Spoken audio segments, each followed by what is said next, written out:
No início deste século, começou a ficar muito claro para um pequeno número de cientistas que seriam necessárias ideias ousadas para resolver o desconcertante problema da estrutura do átomo.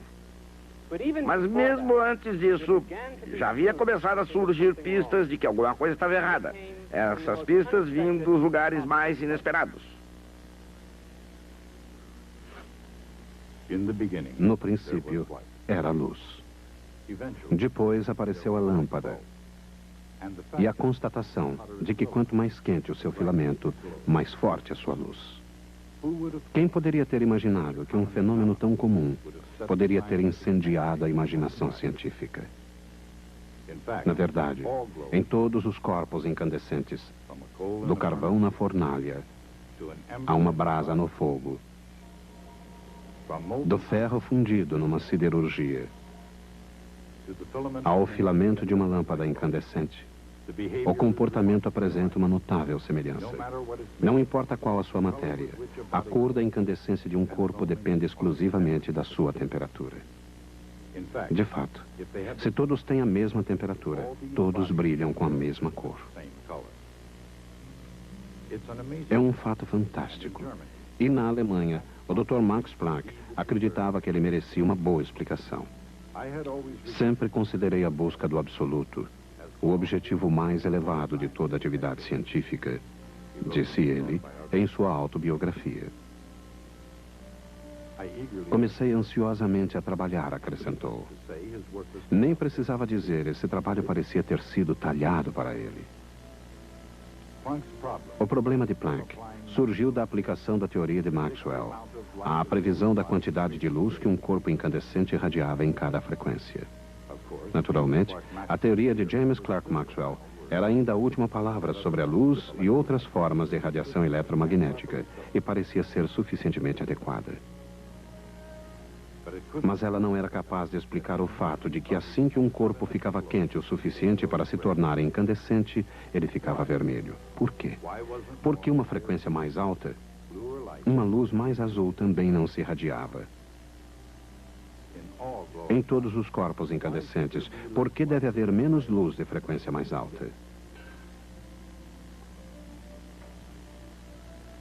A intuição mostrou a Planck que tudo poderia ser explicado se fosse necessário mais energia para produzir a luz em frequências mais altas. Mesmo não havendo nada na teoria de Maxwell que sugerisse que a energia da luz pudesse estar relacionada à sua frequência, Planck formulou uma equação para provar sua intuição. A energia da luz, E, é igual a uma constante, H, vezes a frequência, F. Planck não tinha o objetivo de desafiar as leis da física. Pelo contrário, sua intenção era preservar e não destruir a integridade da teoria de Maxwell. Em seus esforços, Planck viu uma solução que conseguia apresentar uma notável semelhança com a solução do velho problema da velocidade instantânea. Neste caso, H era uma quantidade que tenderia a zero no momento exato do cálculo. Caso a mesma coisa acontecesse na teoria de Planck, as equações de Maxwell poderiam ser reconciliadas com a evidência experimental e o problema da radiação seria solucionado. Mas H não se reduzia a zero. Em vez de desaparecer, como era esperado, ele revelou ter um valor bem determinado. Ao descobrir esse valor, que hoje tem o nome de constante de Planck, Planck encontrou algo mais importante do que uma explicação para os corpos incandescentes. Encontrou uma verdade nova e fundamental sobre a natureza. A luz, seja irradiada por um aparelho elétrico ou pelo próprio Sol, é absorvida ou irradiada em discretos pacotes de energia. A ideia era revolucionária e perturbadora, mas as provas já estavam a caminho. A evidência pode ser observada ainda hoje no comportamento do eletroscópio de lâminas de ouro. Quando o eletroscópio é carregado, a folha sobe e permanece no alto, até ser atingida por um feixe de luz ultravioleta. Um pedaço de vidro comum transmite a luz visível, mas bloqueia a luz ultravioleta de alta frequência. Quando ela é intercalada entre a luz e a lâmina, o eletroscópio não descarrega, mas quando removemos o vidro, a folha cai novamente. Isto mostra que a luz ultravioleta é a responsável pelo fenômeno. Isto tem o nome de efeito fotoelétrico. Foi a explicação de Albert Einstein do efeito fotoelétrico e não sua teoria da relatividade que lhe valeu o Prêmio Nobel de Física. Em termos modernos, o que ele disse foi que para um elétron poder escapar de um metal, falta-lhe uma quantidade de energia chamada função de trabalho.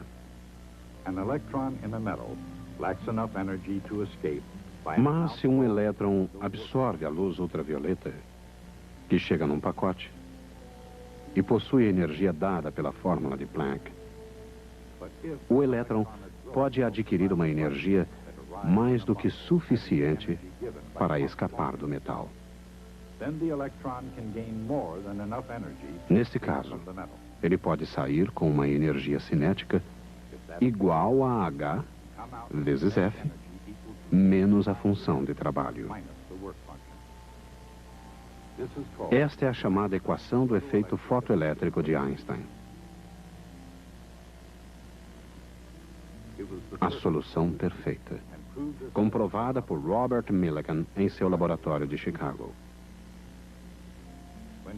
Ao medir as energias de elétrons injetados a partir de vários metais por diferentes frequências de luz, Millikan verificou que cada metal tinha uma diferente função de trabalho, embora a constante de Planck tivesse o mesmo valor universal para todos eles. Mas esta explicação do efeito fotoelétrico não apenas confirmou a teoria de Planck, mas também demonstrou diretamente que pacotes de energia já existiam no campo eletromagnético. Em outras palavras, a luz chega em partículas. Partículas hoje chamadas fótons. Mas esperem um pouco. Um século antes, Thomas Young havia provado que a luz se movimentava em ondas. Será que agora vão voltar a dizer que a luz é composta de partículas? Talvez toda essa questão de partículas e ondas devesse ser analisada de uma perspectiva nova. Louis de Broglie formou-se em História e preparava-se para uma carreira no governo francês. Uma nova abordagem da física, se é que já houve alguma antes. Talvez tenha sido por isso que na década de 20, ele tenha se perguntado: se as ondas de luz podem ser partículas, é possível que partículas como os elétrons também sejam ondas? Antes de mais nada, as partículas possuem energia e quantidade de movimento, enquanto as ondas possuem frequência e comprimento de onda. É óbvio que essas entidades possuem diferentes tipos de propriedades. De Broglie suspeitava que houvesse algum tipo de conexão. A teoria de Planck fornecera uma pista do que poderia mesmo existir. Max Planck associara a energia de uma partícula de luz à frequência de sua onda. Dando um passo adiante, de Broglie combinou isso com a energia de uma partícula que, segundo a teoria da relatividade de Einstein, era dada por E igual mc ao quadrado. Essa ousada combinação das propriedades das ondas e das partículas sugeriu o passo seguinte. Será que no caso de partículas se movendo a uma velocidade inferior à velocidade da luz, sua quantidade de movimento estaria relacionada ao seu comprimento de onda? De Broglie acreditava que sim. Ele acreditava que, assim como uma partícula de energia está relacionada a uma frequência, a quantidade de movimento de uma partícula estaria relacionada a um comprimento de onda. Era uma ideia radical. Não só as ondas de luz se comportavam como partículas, mas as partículas podiam se comportar como ondas. Durante um ano, no entanto, experiências haviam demonstrado que os feixes de elétrons podiam ser difratados de maneira muito semelhante aos feixes de luz. Mais do que isso, a ideia de Broglie parecia explicar um aspecto muito misterioso do modelo do átomo de Niels Bohr. A teoria de Bohr teve como fundamento a noção de que os elétrons só podem existir em órbitas de certos tamanhos, Só nessas órbitas e em nenhum outro lugar entre elas.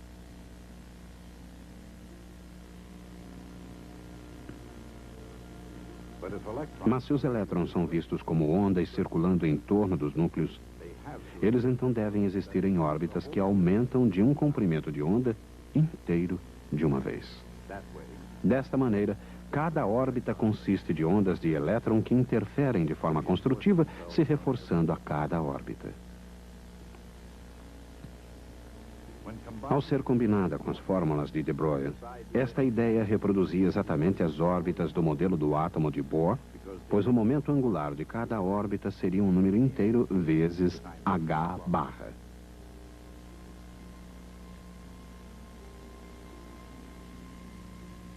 A ideia de Louis de Broglie fora brilhante. Ela oferecia uma explicação bela e profunda do modelo do átomo de Niels Bohr.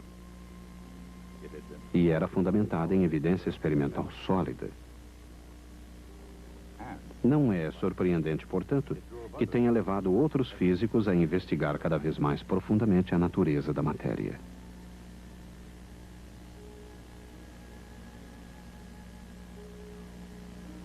Na Áustria, Erwin Schrödinger analisou as implicações do trabalho do francês e apresentou sua própria teoria a partir das ideias de de Broglie.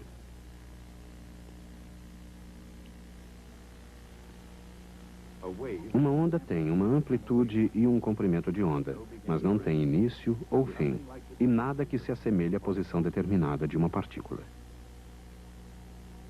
Isto é verdade, mesmo quando se acrescenta uma onda do mesmo comprimento, esteja ou não em fase.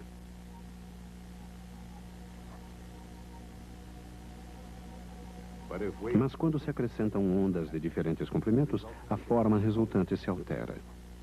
Se essas ondas forem somadas e tiverem comprimentos de ondas quase iguais, o resultado pode ser um tipo de onda concentrada numa região limitada de espaço.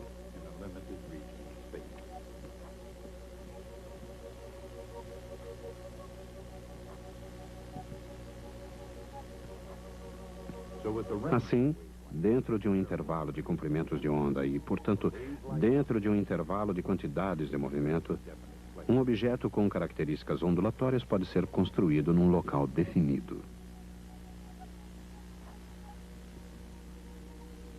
Mas como ele possui um intervalo de quantidades de movimento, ele vai se espalhando à medida em que se movimenta. Ele não é uma partícula, mas também não é de fato uma onda. O que é então? Esta é a descrição mais clara possível da natureza dos fótons e elétrons, da matéria que constitui o universo e tudo o que ele contém. Em 1926, essa ideia foi o corpo e a alma da mecânica ondulatória de Erwin Schrödinger. A luz que passa por duas fendas causa uma evidente interferência de ondas, que se revela com clareza numa imagem de listras claras e escuras. Não há dúvida de que a luz é uma onda. Só as ondas se comportam dessa maneira. A questão é outra.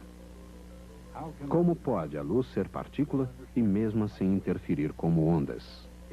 Se a luz é feita de partículas de fóton, pequenas coisas individuais que não podem originar uma imagem de espalhamento, então cada partícula precisa atingir a tela individualmente. Um simples ponto de luz, por exemplo, outro fóton ali. É impossível prever com precisão onde qualquer ponto irá aparecer, mas é possível ver que um número maior de fótons chegue em um lugar e não em outro. De fato, existe uma maior probabilidade que mais fótons atinjam certas regiões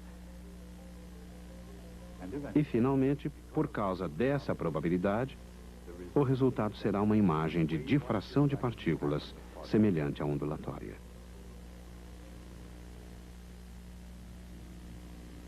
Esta foi a explicação proposta por Max Born. Os fótons podem ser partículas, disse ele, mas as imagens que eles formam são regidas por probabilidades de que sofram interferências como as ondas. Um colega de Born, Werner Heisenberg, levou essa ideia ainda mais longe. Como as partículas estão associadas a probabilidades de interferirem com as ondas, disse ele, é impossível saber exatamente a quantidade de movimento e posição de qualquer partícula ao mesmo tempo. A ideia talvez seja um pouco difícil de entender, mas essa era a questão. Partículas que são ao mesmo tempo ondas é algo difícil de se entender. A natureza de uma onda regular, com um comprimento determinado, é se espalhar no espaço. Se esta onda representa uma partícula, seu comprimento se traduz numa quantidade de movimento bem determinada. No entanto, nada que explica a localização da partícula. O lugar da partícula pode ser definido mais precisamente acrescentando-se onda após onda de diferentes comprimentos, mas cada novo comprimento significa uma nova quantidade de movimento. Em outras palavras, quanto melhor se sabe a localização de uma partícula, menos se sabe para onde e com que velocidade ela se movimenta. À medida em que a posição da onda se torna mais bem determinada, a quantidade de movimento da partícula se torna menos conhecida. Essa relação, ΔX vezes ΔP, é aproximadamente igual a H barra. É conhecida como o princípio da incerteza de Heisenberg. Werner Heisenberg, em sua busca de uma verdade científica mais profunda, elevou a incerteza ao nível de um princípio fundamental da natureza. Mas a ironia desta história está em outro lugar. Atraído por algo universal na natureza de todos os corpos incandescentes, Max Planck descobriu que a luz se irradia em pequenos pacotes de energia. Quando Albert Einstein resolveu o problema fotoelétrico, confirmou que os pacotes de energia de Planck existem como partículas no campo eletromagnético. Combinando as ideias de Planck e Einstein, de Broglie sugeriu que as ondas não só podiam se comportar como partículas, mas também as partículas podiam se comportar como ondas. Erwin Schrödinger compreendeu que se um número suficiente de ondas de diferentes comprimentos fosse reunido, o resultado seria uma onda concentrada num ou outro lugar, como uma partícula. Max Born percebeu então que, embora fosse obviamente impossível uma partícula produzir uma trajetória igual à das ondas, um aglomerado de partículas cujo comportamento é determinado por probabilidades pode se encaixar num padrão de aparência muito semelhante à interferência de onda. Nesse fato, Werner Heisenberg viu a permutabilidade entre as qualidades das partículas e as qualidades das ondas da luz. Quando as incertezas em relação à posição e quantidade de movimento se combinam, o produto é aproximadamente igual à constante de Planck. E esta, começando com a constante de Max Planck e fechando o círculo, é a ironia. A busca da verdade de Planck tornou-se uma jornada que levaria ao âmago da física quântica. Mas no final das contas, ele próprio jamais aceitou as profundas implicações do seu próprio trabalho. E neste aspecto, o mesmo aconteceu a Albert Einstein, que disse: "Parece difícil examinar as cartas de Deus, mas não posso nem por um momento acreditar que ele jogue dados como alega a atual teoria quântica." Seriam necessárias novas gerações de cientistas jovens e brilhantes para que se aceitasse totalmente as extraordinárias implicações da nova teoria. Eles respeitam e obedecem às leis da mecânica clássica, mas também abraçam a teoria quântica. Hoje, ninguém pode negar a perfeição teórica da nova física, nem o fato de que ela realmente funciona.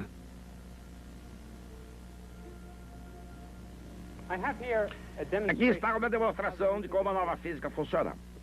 Uma demonstração muito elegante, mas tão simples que vocês podem repeti-la facilmente em casa com óculos Polaroid. Mas antes gostaria de lembrar como funcionam os óculos Polaroids. Lembre-se que a luz é uma onda, mas uma onda transversal. Se a luz se movimenta nessa direção, o campo elétrico está realmente oscilando perpendicularmente a essa direção, quer seja para cima e para baixo ou de lado, para dentro e para fora da lousa ou obliquamente naquela direção. Numa lâmpada incandescente comum, a luz oscila em todas as direções possíveis perpendicularmente à direção de sua propagação. A direção na qual a luz está oscilando é chamada de plano de polarização. Uma luz comum não é polarizada. O que o polaroide faz é permitir, através do filtro polaroide, que a luz oscile apenas num plano do campo eletromagnético. Vou tentar ilustrar isso melhor para vocês. Tem uma fonte de luz. A luz está sobre a tela. Isto é um pedaço de lente polaroide. Quando coloco a lente polaroide no feixe, a luz fica um pouco mais fraca. Isso acontece em parte porque a lente está suja, mas principalmente porque a lente só deixa passar luz que vibre num determinado plano de polarização. Posso alterar a direção da polarização girando essa alça, mas quando faço isso não percebemos nada na tela, pois os nossos olhos são insensíveis à luz polarizada.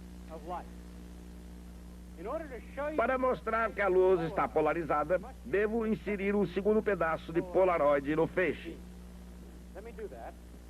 Vou colocar aqui outro pedaço de polaroide. A luz fica novamente mais fraca, mas desta vez isto acontece simplesmente porque a lente está suja. Esta polaroide está alinhada na mesma direção da primeira.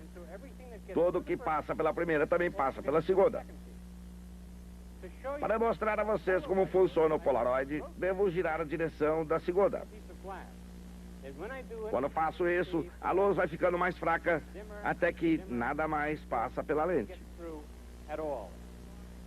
O que ocorre é que só a luz que é polarizada para cima e para baixo está passando pela primeira. A segunda só transmite a luz polarizada horizontalmente. E como não há uma luz assim, nada atravessa.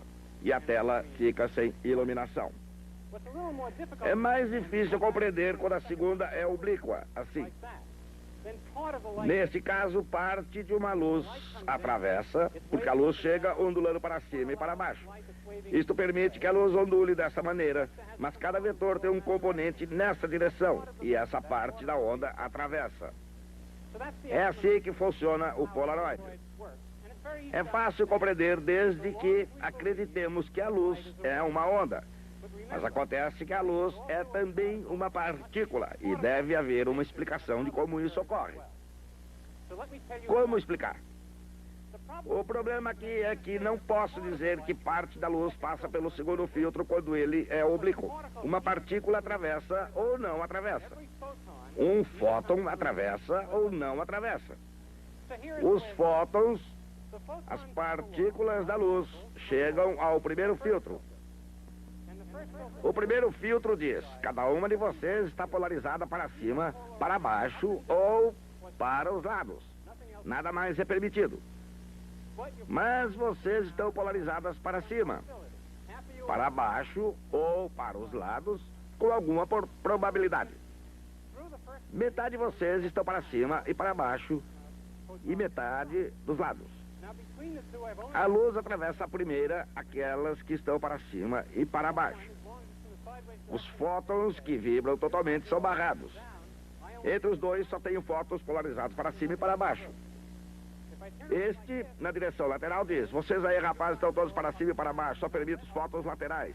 Assim, nada atravessa. Se eu virá-lo para cima, ele diz: primeiro fótons para cima e para baixo. Eles atravessam e vemos a luz. Quando viro na direção oblíqua, ele te diz: vocês pensavam que estavam todos para cima e para baixo, mas isso não é verdade. Todos têm que ser oblíquos assim ou assim, com alguma probabilidade. Vocês pensavam que estavam para cima e para baixo, porque a metade está assim e a outra metade está assado. Ela permite a passagem da luz polarizada nesse sentido. Esta é a explicação de polaroide para partículas. Gostaria de fazer mais uma experiência com vocês. Vou virar este polaroide de maneira que nada vai passar. Tomo então esse polaroide, esta terceira peça, colocando-a num ângulo oblíquo em relação às outras duas. Esta é horizontal, esta é oblíqua. Colocarei o polaroide oblíquo entre as outras duas peças. Só os fótons para cima e para baixo passam através da primeira. Eles chegam ao polaroide oblíquo e dizem: vocês têm uma probabilidade de 50% de ser oblíquo assim e atravessar. 50% de probabilidade de ser dessa outra maneira e não atravessar. Os que são dessa maneira atravessam e chegam até aqui. Eles dizem, vocês pensam que são oblíquos, mas não são. Cada um tem uma probabilidade de 50% de ser horizontal e uma probabilidade de 50% de ser vertical. Os horizontais atravessam. Isso significa que a luz reaparece na tela. Vocês realmente acreditam que isso vai acontecer? Um cientista deve estar preparado para fazer previsões. Vejamos quais as suas previsões. Quantos acreditam que a luz irá reaparecer? Levante a mão, quero ver. Quantos acham que isso não vai acontecer? Tenho anotados os nomes de todos vocês, hein? Vamos tentar a experiência. Colocarei isso no peixe. Afirmo que a luz irá reaparecer. Lá está ela. Ok? Lá está ela. Essa é, em essência, a maneira como a física funciona. Nós nos veremos a próxima vez.